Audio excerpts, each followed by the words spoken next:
Buenas, queridos estudiantes, el día de hoy vamos a ver lo correspondiente a lo que es el sistema nervioso. Entonces vamos a mirar que el sistema nervioso es aquel que controla todo nuestro organismo. Básicamente esa es su función. Él está constituido por unas células que se llaman neuronas. ¿Qué es una neurona? Es la unidad estructural y funcional de todo ser vivo. Aquí vemos nosotros una neurona dibujada. ¿Cómo está conformada una neurona? Acordémonos. Entonces está conformada por dendritas, por un cuerpo o soma y un axón o cilindroeje que está formado a su vez por las células de la neuroglia, que son las células que forman básicamente todo lo que es la neurona, y las células de Schwann. Las células de Schwann se caracterizan porque ellas tienen una vaina de mielina que permiten que los impulsos nerviosos se transmitan más rápidamente y están separadas por los nódulos de Ranvier. ¿Cómo se transmite un impulso nervioso? El impulso nervioso entra a nuestro organismo a través de los órganos de los sentidos. Acordémonos, ¿cuáles son los órganos de los sentidos? El sentido del gusto, el sentido del tacto, el sentido del olfato, el sentido de la vista y el sentido del oído. Entonces miremos, cuando nosotros tenemos una impresión o cuando aparece alguien y llama nuestra atención, nosotros nos distraemos por el estímulo que se presenta. Entonces, ese estímulo llega en fracción de minutos a nuestro cerebro. ¿Cómo lo hace? Lo hace a través de las dendritas. Las dendritas toman ese impulso nervioso, pasa a través del cuerpo o soma, que está formado por todas las partes de una célula normal, por un núcleo, por mitocondrias, ribosomas, etc. Y de ahí pasa inmediatamente al axón o cilindroeje. Ese axón, estas vainas de mielina, permiten que el impulso sea transmitido rápidamente a otras neuronas que siguen acá hasta constituir lo que es el sistema nervioso total. Entonces, hay tres clases fundamentales de neuronas. Entonces, estas neuronas hay tres clases fundamentales. Son las neuronas sensitivas, que como ya dijimos, son las que nos permiten la transmisión de los impulsos nerviosos. Neuronas motoras, que tienen como función hacer que la respuesta se ejecute. Son las que me permiten que los músculos y los huesos realicen un movimiento ante un estímulo. Y las interneuronas o neuronas de asociación, que van intermedias entre cada neurona y permiten que se dé esta comunicación. Ahora, una vez hemos visto la neurona como unidad funcional estructural del sistema nervioso, vamos a mirar cómo está constituido el sistema nervioso. El sistema nervioso está formado por el sistema nervioso central y el sistema nervioso periférico.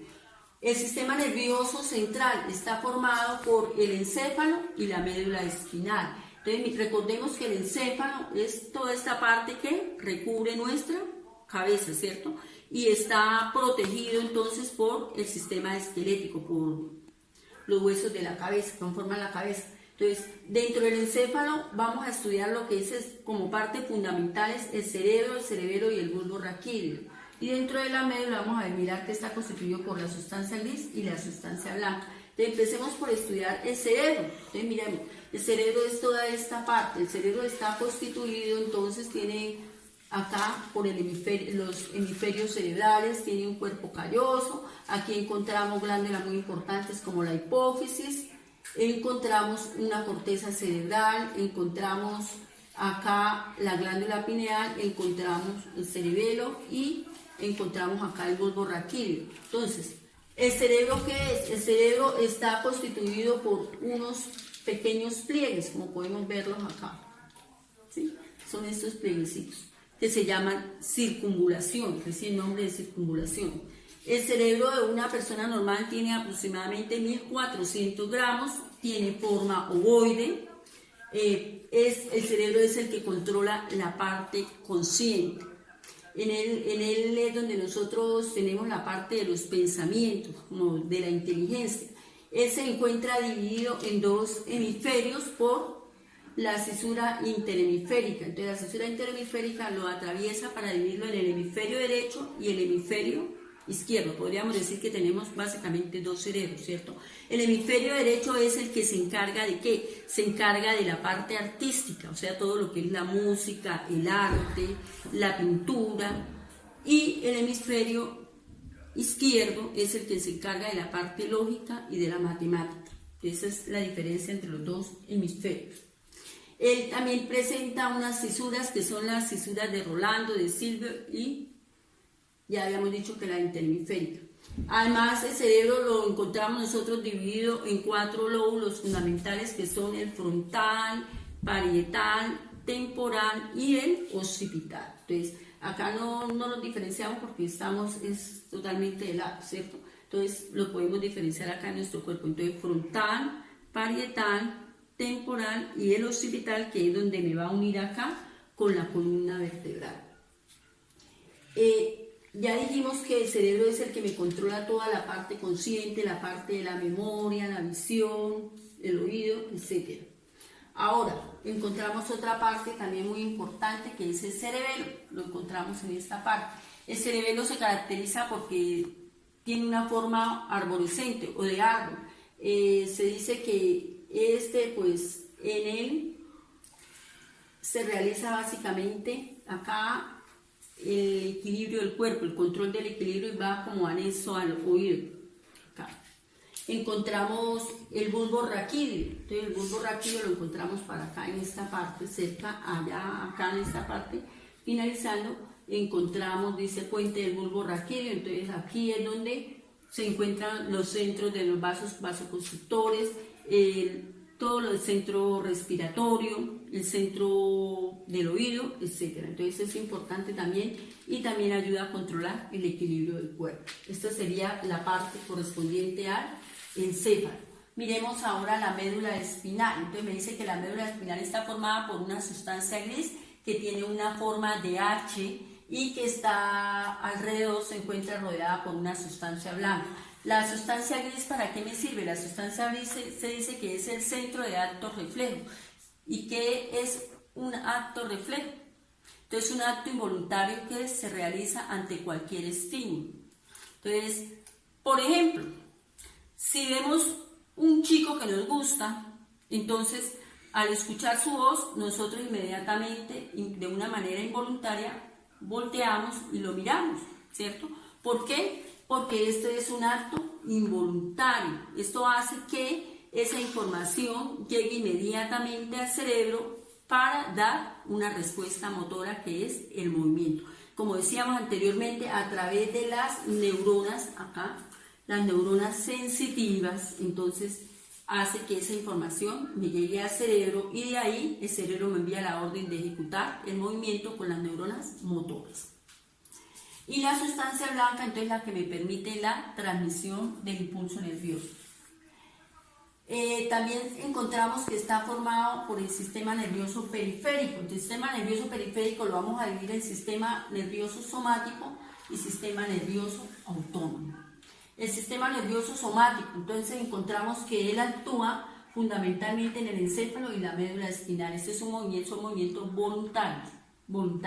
En el encéfalo dijimos que el encéfalo es el que está rodeando la cabeza y la médula espinal la que atraviesa todo el cuerpo, o sea, toda la parte de la espalda. Entonces en el encéfalo nosotros encontramos 12 pares de nervios craneales. Entonces encontramos que estos, como hablamos acá del encéfalo, entonces vamos a hablar de los nervios que inervan la cara, que inervan el oído, que inervan los ojos, ¿cierto? Entonces encontramos acá que encontramos los nervios olfatorios, que son los que me van a inervar acá la pituitaria en el sentido del olfato. Encontramos los nervios óptico, ocular, catético y motor ocular, que son los que se encargan de inervarme los ojos, los movimientos de los ojos que yo hago. Encontramos el trigémino y el facial, que son los que se encargan de inervarme todos los movimientos que yo hago con la cara. Encontramos el nervio acústico, su nombre lo dice, acústico viene de sonido, entonces son el nervio que me va a inervar a mí el sistema del oído.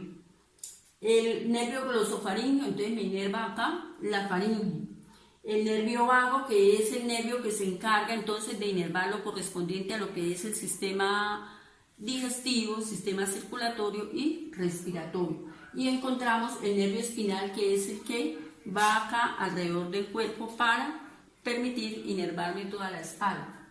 El nervio hipogloso, entonces, son el nervio que se encuentra alrededor del músculo hipogloso, que son los músculos que conforman la lengua, que les permite inervar las sensaciones en el sentido del gusto. Encontramos que en la médula, entonces en la médula encontramos 31 pares de nervios. En la médula vamos a encontrar nosotros 31 pares de nervios. Entonces, estos nervios, ¿qué es un nervio? Entonces, son una sustancia de color blanco nacarado que permite aproximadamente de 1 centímetro, que van alrededor. Entonces estos nervios van alrededor de nuestra espalda, alrededor de nuestra columna vertebral, y van a recibir los mismos nombres que reciben entonces las vértebras. Entonces, por ejemplo, acá en las vértebras del cuello nosotros tenemos las vértebras cervicales. Entonces los nervios que vamos a tener aquí son 8 nervios cervicales que me permiten inervar el cuello para poder realizar los movimientos que nosotros hacemos. Vamos a encontrar acá también que tenemos 12 nervios dorsales que van a atravesar nuestra espalda, igual que las costillas, ¿cierto? 5 lumbares que los encontramos acá en esta parte, 5 sacros y 1 coxígeno, que es alrededor del hueso coxis. Entonces estos son los 31 pares de nervios que me conforman en la médula espinal. Encontramos el sistema nervioso periférico autónomo. Entonces, el sistema nervioso periférico autónomo, lo dice, su nombre cierto, es el que es autónomo, independiente de la voluntad.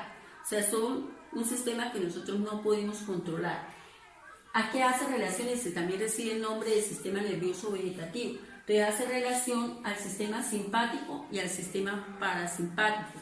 Entonces, estos dos sistemas son los que van a inervar entonces los músculos lisos, que son totalmente de movimiento involuntario, y van a inervar también las vísceras y algunos órganos. Entonces está el simpático y el parasimpático, y se dice que ellos cumplen unas funciones que son antagónicas. ¿Qué quiere decir antagónicas? Que mientras un sistema acelera, el otro va a retardar. Ejemplo, si el sistema simpático acelera los latidos del corazón, es como el de la acción, el que me mantiene siempre en alerta.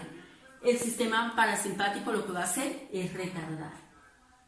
Bien, muchachos, entonces aquí encontramos entonces nosotros las principales características del sistema nervioso.